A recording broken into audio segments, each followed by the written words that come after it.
Hola, ¿cómo estás? Bienvenido al podcast Davo Guzmán. Si tú estás viendo y escuchando este podcast a través de nuestro canal de YouTube, te invitamos a suscribirte a nuestro canal. Si tú lo estás escuchando por alguna plataforma de audio, pues también danos seguir por ahí. Y también te invitamos al final de este episodio, si ha sido de bendición para tu vida, si ha fortalecido tu vida, pues compártelo. Te invitamos a que lo compartas con tus amigos y con tus familiares, ¿sale? Iniciemos. Había una tormenta de nieve. El hospital estaba en caos. Con el fin de dar solución a la transmisión de datos, un psiquiatra que tenía afición por las telecomunicaciones subió a la azotea para revisar una instalación que había fabricado para recibir, pues, una mejor señal. Minutos antes estaba tratando de mantener en calma un cuarto infantil de espera en donde un adolescente había generado un polémico incidente. Mientras el doctor seguía en la azotea solucionando el problema, el adolescente, sin saber que el doctor estaba ahí, sube corriendo con la intención de darle fin a su vida. Afortunadamente, el doctor estaba ahí, lo detiene, dialoga con él, tenía bastante experiencia en ese tipo de casos, lo persuade y logra evitar la determinación del adolescente. ¿Qué hizo que el niño adolescente se arrepintiera de tirarse desde la azotea? Bueno, según cuenta la historia, es que lo que necesitaba era sentirse valorado y apreciado por alguien. Se sentía un individuo ignorado por la sociedad. ¿Cuántos casos habrá así en nuestros días? ¿En algún momento de nuestras vidas nos hemos sentido así?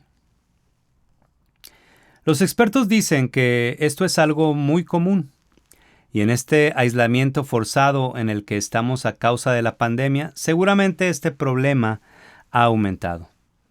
También dicen que buscar aprobación y sentirse valorado en cierto modo es algo esperado en el ser humano.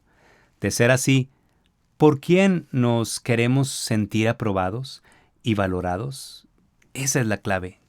¿Por quién nos queremos sentir valorados y aprobados? Por eso nos perdemos en el camino y nuestra vida es un desperdicio, porque muchas ocasiones buscamos nuestra afirmación en el lugar incorrecto. Como cristianos, sabemos cuál es nuestra identidad. A través de Cristo hemos sido hechos hijos de Dios. Ya no somos solo criaturas, somos sus hijos, pertenecemos a su pueblo. Y hablar de su pueblo es un asunto que todavía nos valúa más. Pero a veces, quisiera decir que solo a veces, nuestros hechos indican que lo que menos queremos es sentirnos afirmados y valorados por lo que somos al pertenecerle a Dios. Y eso es triste. Y es más triste cuando entendemos que lo que ocurre es que todo el entorno que traemos es lo que muchas veces nos consume, nos distrae y nos atrapa, de tal modo que nos es difícil escapar de esa manía de valorarnos de acuerdo a los estándares de una sociedad consumista. Pero hay un salmo que dice en una de sus versiones, la trampa se rompió y nos escapamos. Así es, Cristo vino a esta tierra y si le miramos a Él, si miramos su cruz, le seguimos y somos vivificados por el poder de su resurrección, estamos a salvo y somos parte de su pueblo escogido. Con su llegada, el reino de los cielos se acercó.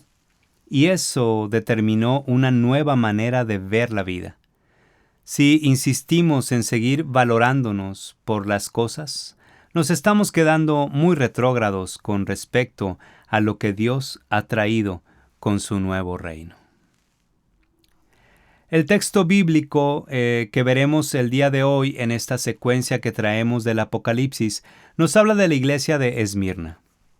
Se le da este nombre porque estaba en la ciudad de Esmirna, Era una iglesia sufrida, una iglesia que pareciera que estaba integrada al paisaje, es decir, estaba olvidada por la sociedad. En ese entorno tan lleno de protagonismo de parte de los romanos y de los judíos prominentes de la sociedad de ese entonces. Esmirna era una ciudad rica que tenía poco tiempo para los cristianos, para los más pobres. Muy poco tiempo les dedicaba. Solo por dar un dato, era porque tenían esta actitud o había este comportamiento social, es porque era el centro comercial de Asia Menor y se encontraba en la ruta directa del comercio que mantenía India y Persia con Roma. ¿Te imaginas lo que significaba esto en esa época? Su corazón estaba enfocado en la generación de riqueza, de tal modo que estaban lejos de Cristo, el Dios vivo y verdadero. Así como nuestros antepasados latinos se dejaron lamparear, por así decirlo, por el brillo de un espejo y dieron a cambio oro puro, tal cual los romanos y judíos ricos de Esmirna en esa época se dejaban impresionar por la riqueza y al ningunear, por así decirlo, a los cristianos de la iglesia de esa ciudad de Esmirna, dejaban de lado la posibilidad de disfrutar la riqueza que hay en Cristo, nuestro Señor. Cualquier semejanza con nuestra realidad es mera coincidencia. Apocalipsis 2, del 8 al 11, nos describe algunos detalles de esta iglesia de Esmirna. Versículo 8. En este versículo vemos cómo es que Cristo lanza el mensaje a Juan para que lo lleve a la iglesia de Esmirna. Le recalca dos puntos que no se le deberían olvidar a Juan cuando dejara el mensaje a los hermanos de Esmirna. Número 1. Soy el Dios eterno. Cristo direccionó a Juan para que lo presentara como el principio y el último. Esta categoría de eternidad era importante mencionarla para que los hermanos recordaran que ni el imperio romano ni la hegemonía judía estaban por encima de Cristo, el Rey eterno. Esto alentaría a los hermanos a seguir confiando en ese reino de Dios al que pertenecían desde que creyeron en el Evangelio. Número 2. Muerto, pero ahora vive. Esto les haría sentirse acompañados en su sufrimiento. Cristo nunca les pediría hacer algo de lo cual Él no puso el ejemplo.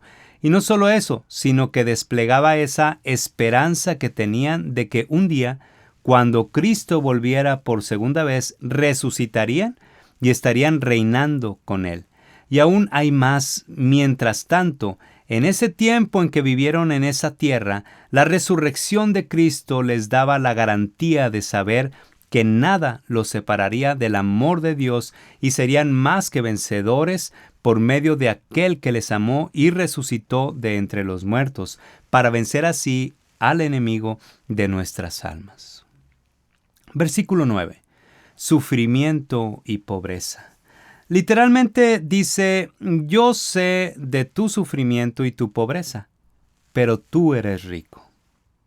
Sabemos que en términos de riqueza y pobreza material, todo es relativo, pero por lo que vemos en el contexto de este pasaje no aplica mucho esta relatividad. Es decir, al parecer esta iglesia sí estaba en pobreza material. A veces, bajo la licencia que nos da ese concepto de la relatividad, y por justificarnos por poner un ejemplo con esa frase bíblica sacada de contexto que dice, a los pobres siempre los tendréis entre ustedes, somos muy osados en olvidarnos del que necesita más que nosotros. En mi país, en México, ocurre mucho esto, desde siempre. Pero se ha acentuado un poco más desde que últimamente se han dado oportunidades a los de mero abajo de la cadena. Empezamos a decir que para qué les dan si no se esfuerzan, que van a hacer mal uso de la oportunidad y tantas cosas más. Como si nosotros no nos equivocáramos también cuando por nuestra posición socioeconómica de pronto tenemos un bien y lo desaprovechamos.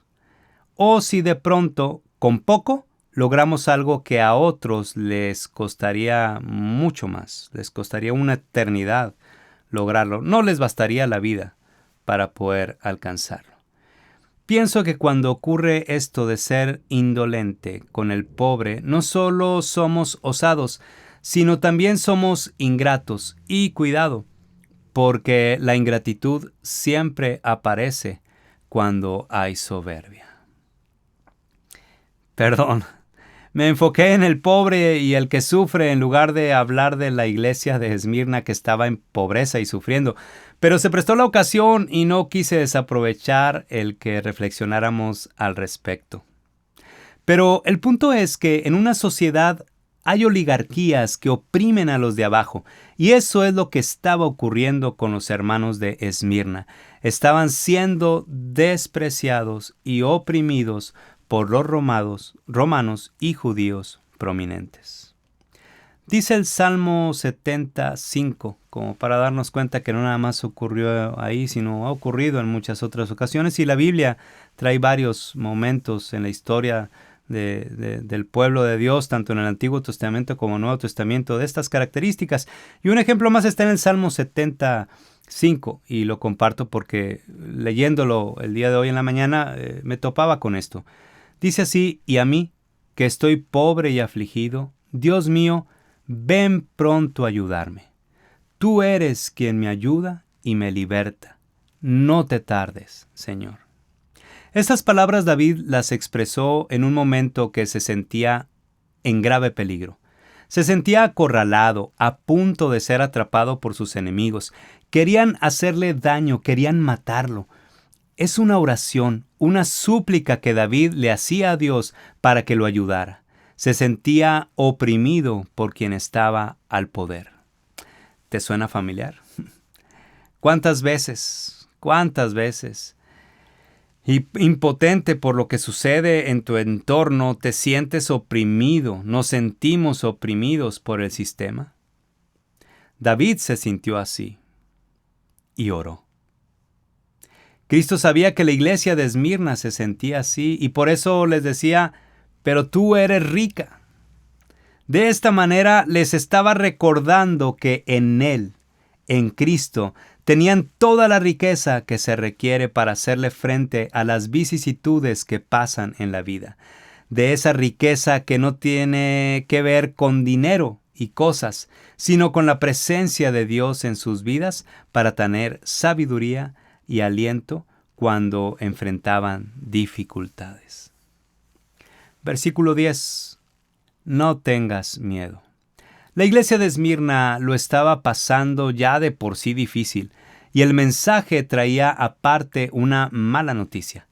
Algunos de ustedes serán encarcelados para ponerlos a prueba y sufrirán, pero si permaneces fiel, te daré la corona de la vida. En un entorno en el que la corona era un galardón para aquellos que triunfaban, Cristo les recuerda que hay una corona más sublime y eterna que ellos ganarían si permanecían fieles hasta el final. Y esto me recuerda aquellas palabras de Jesucristo: en el mundo tendréis aflicción, pero confiad, yo he vencido al mundo. ¿Creemos en Cristo? ¿Creemos en que resucitó de los muertos y un día reinaremos con Él en cielos nuevos y una tierra nueva?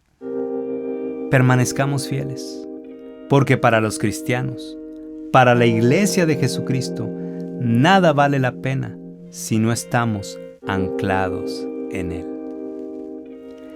Recordemos que la fe no es vigorosa porque nos vaya bien económicamente. Ese es un error garrafal.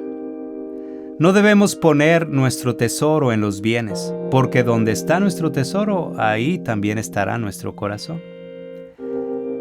¿En dónde está nuestra fe fincada? ¿En el dinero o en la gracia de nuestro Dios? Ante la pobreza y la desigualdad, el principio de la lealtad a Cristo y la esperanza de un día obtener la corona de la vida es lo que nos mantiene en motivación. En medio de las turbulencias que se crean en los sistemas de vida que nos rigen, esos que cómo nos angustian y nos hacen sentir en ocasiones ignorados, evitemos desesperarnos y vociferar las injusticias como si nuestra esperanza estuviera solo en el aquí y en el ahora. Mejor, levantemos nuestra mirada por encima, desde esas alturas en las que Dios nos hace andar, desde ahí, desde el panorama divino, desde la perspectiva del Evangelio, donde nos sabemos amados y valorados como un pueblo escogido y especial, sigamos siendo fieles, sigamos siendo leales. Que así sea, nos va a ir bien.